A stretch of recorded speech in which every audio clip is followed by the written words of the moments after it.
Hello, I'm JD Dotson, Principal of Energy Markets for Environ Energy. Welcome to this short video to help explain power factor correction and what it might mean to your facility. First of all, power factor, a lot of people haven't heard of it. It's kind of in the power quality realm. If you're an electrical engineer, you've heard of it.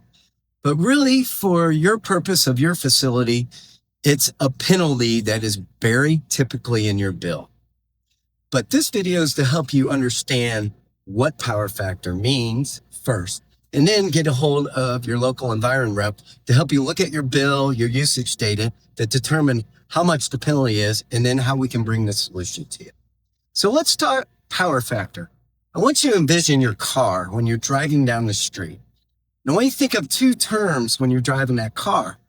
One is working power and one is non-working power. So when you push your accelerator and you go forward, that's what I call real power because it's doing work. Your engine is pushing your motor along.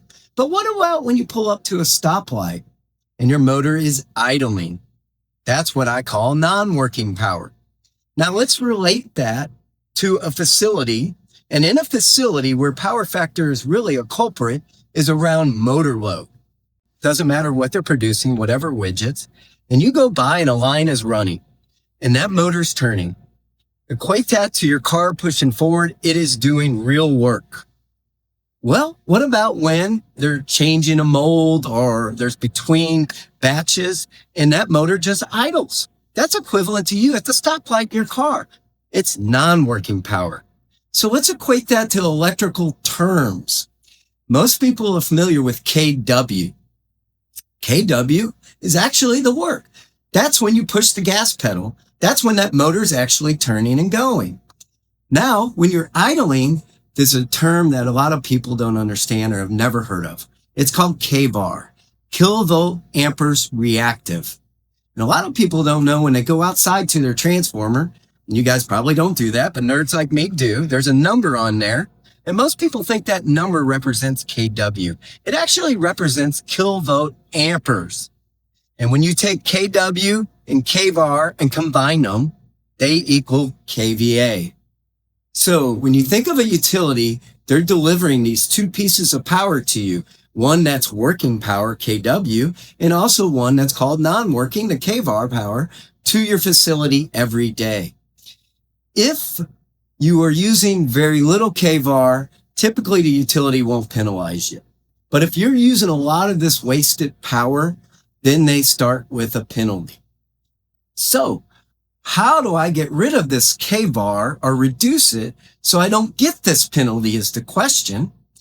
And so the answer is putting in a temporary storage bank on your side of the facility, a capacitor. So what you're doing when you put a capacitor on your side, when I say your side, I'm talking about the meter. So it's on your side, not the utility side. And when you do that, you're replacing that kVAR that the utility used to provide to you. Now your motors have it from your source, and thus the utility reduces the amount of power they deliver to your facility, thus eliminating that penalty. So I'm going to give a visual to these numbers. We talked about kVA, that is called total power. We talked about kW, that is working or real power. And we talked about kVAR, which is non-working power. And we mentioned that kW plus kVAR combined together equal kVA. And so I have a visual here on the screen. I'm going to show you. It's attached to a motor that you don't see below. Now, this is going to be a little different than a facility because it's not attached to a motor load. So you're going to see way more kVAR. Typically in plants, the kW is a lot bigger than the kVAR, but we're going to demonstrate how putting a capacitor in your facility is going to reduce the amount of kVAR or kVA that's delivered to your facility, thus eliminating the power factor. So I'm going to turn the unit on and we're going to look at some numbers.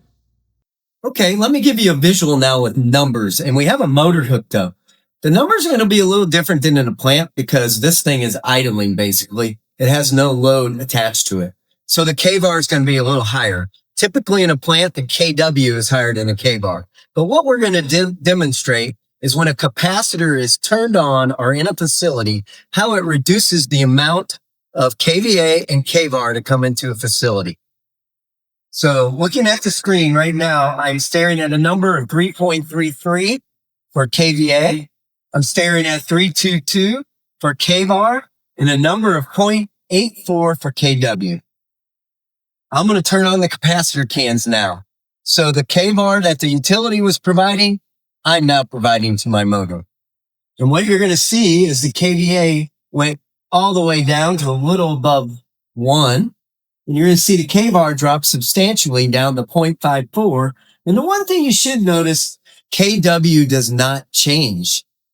That's because that's not what the capacitors are providing. Capacitors are providing kVAR, non-working power. You're still going to get the same working power or kW from the utility. Let me switch this on and off one more time. 3.32 kVA, kVAR 321, kW 0.84. There you see on the screen, kVA goes down, kVAR goes down, kW stays the same. So now you're delivering less power to the facility. The utility rewards you for that, and the penalty goes bye-bye. Please reach out today to your sales rep to find out how we can eliminate these fees for you. Unnecessary fees paid to a utility in perpetuity. My name's JD Dotson. I thank you for your time.